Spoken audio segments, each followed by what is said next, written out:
बात चाहे केंद्रीय बजट की हो या राज्यों के बजट की, सभी का लक्ष्य समावेशी एवं सतत विकास होना चाहिए। बजट निर्माण के लिए रणनीतिक एवं व्यापक दृष्टिकोण की आवश्यकता होती है। नागरिक जितना सोचते हैं, बजट निर्माण में उनकी भूमिका उससे कहीं ज़्यादा होती है। नागरिक समुदाय और प्रेस को साथ मिलकर जिम्मेदारी उठानी चाहिए और सरकार से संवाद बढ़ाना चाहिए।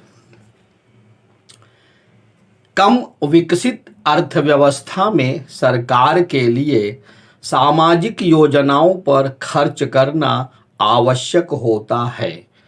इनके अतिरिक्त उन्हें स्वास्थ्य, शिक्षा और ग्रामीण विकास तथा भविष्य को ध्यान में रखते हुए रणनीतिक रूप से महत्वपूर्ण इंफ्रास्ट्रक्चर पर भी निवेश करना चाहिए, जिससे विकास को गति मिलती है।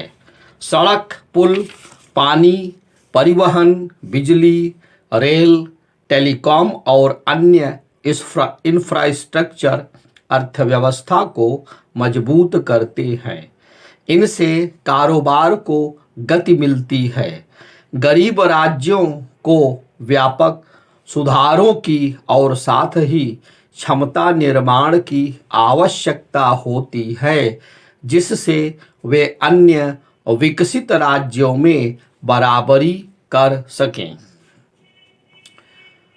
दुख की बात यह है कि कई राज्यों में गैर जरूरी सब्सिडी और अनियोजित जनकल्याण योजनाओं का ट्रेंड बन गया है।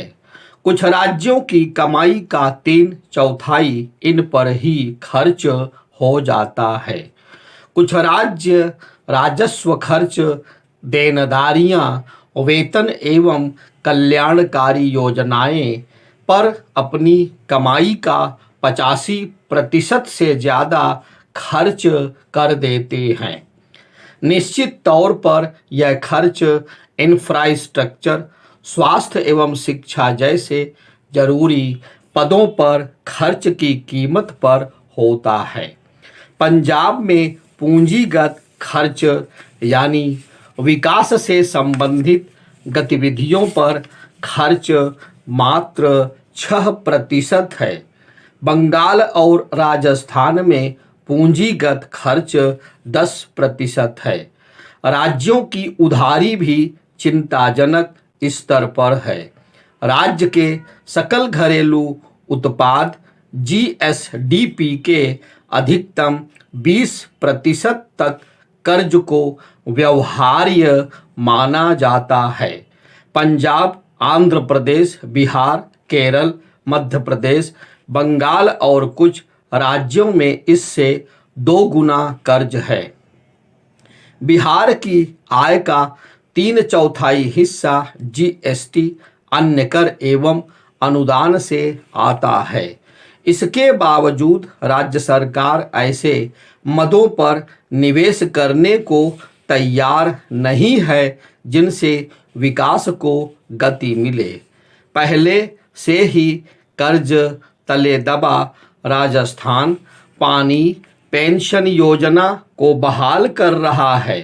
छत्तीसगढ़ और हिमाचल भी इस दिशा में बढ़ चुके हैं। चुनावी फायदे की कीमत पर ये राज्य भविष्य को दांव पर लगा रहे हैं। इस तरह के कदम से वित्तीय स्थिति और बदहाल होगी। बजट में सही तरह से फंड का आवंटन नहीं होना कई दिक्कतें पैदा करता है और विकास को बाधित करता है। इससे होने वाला नुकसान बस पैसे का नहीं होता है। अनियोजित योजनाएं अर्थव्यवस्था पर बोझ बढ़ाती हैं। फंड की लीकेज और गलत तरीके से फंड के इस्तेमाल से गरीबों के हित में उठाए जाने वाले कदम प्रभावित होते हैं और असमानता बढ़ती है। बिजली, पानी या कुछ भी मुफ्त देने से अर्थव्यवस्था पर दबाव पड़ता है।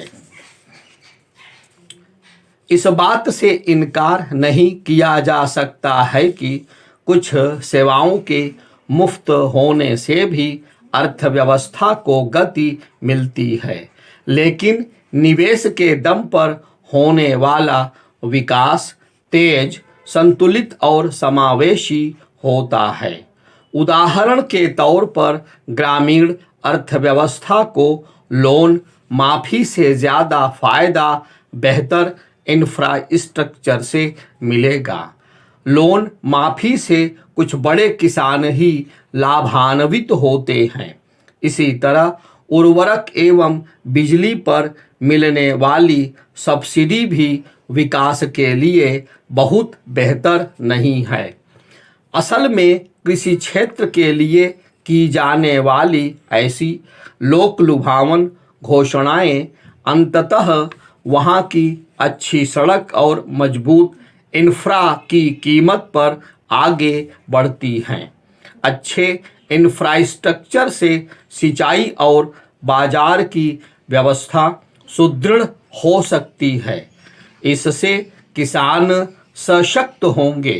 राज्यों को ऐसे कृषि सुधारों की दिशा में कदम बढ़ाना होगा जिनसे पूरी कृषि लाभान्वित हो। कैपिटल सेक्टर में लगाया गया बजट का हर एक रुपया अर्थव्यवस्था को 3 गुना रिटर्न देता है। विकास और इंफ्रास्ट्रक्चर में दो तरफा संबंध है। अच्छे इंफ्रा से विकास को गति मिलती है और विकास होने से अच्छे इंफ्रा की मांग बढ़ती है। यह चक्र स्वतः ही अर्थव्यवस्था को बढ़ाने लगता है। इसी तरह शिक्षा एवं कौशल में लगने वाला पैसा निवेश आकर्षित करता है। स्वास्थ्य क्षेत्र में निवेश से जीवन की गुणवत्ता सुधरती है और अर्थव्यवस्था पर बीमारियों का दबाव कम होता है। राज्यों को शोध एवं अनुसंधान पर भी खर्च बढ़ाना चाहिए, जिससे इनोवेशन को बढ़ावा मिलता है और विकास के लिए अवसर सृजित होते हैं। एमएसएमई विकास का इंजन है और सबसे बड़े रोजगार प्रदाता भी हैं। बजट की प्राथमिकताएं सही हों तो इस सेक्टर को लाभ होता है। जनसांख्यिकी को साधना भी बड़ी जरूरत है। उत्तर के राज्यों में करीब 1/4 युवा हमेशा रोजगार की तलाश में ही होते हैं। विफल रहने के बाद वे अन्य राज्यों में चले जाते हैं। पलायन से हमेशा एक राज्य का एसेट दूसरे राज्य में चला जाता है।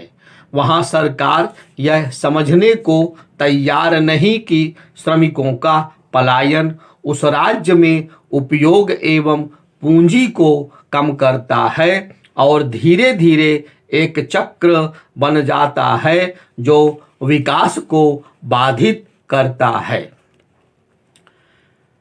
विकास के लिए राज्य की सरकारें पूरी तरह जिम्मेदार हैं।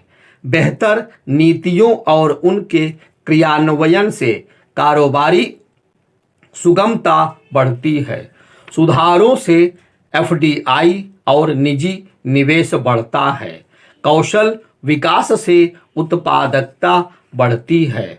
इस पूरी प्रक्रिया में जनता भी अपनी जिम्मेदारी से मुंह नहीं मोड़ सकती है। ऐसे दलों को चुनने की प्रवृत्ति लानी होगी जो मुफ्तखोरी के बजाय विकास का खाका प्रस्तुत करने में सक्षम हो। सही चुनाव से ही सही नीतियां बन सकती हैं। लोकतंत्र में अंततः जनता ही सरकार है।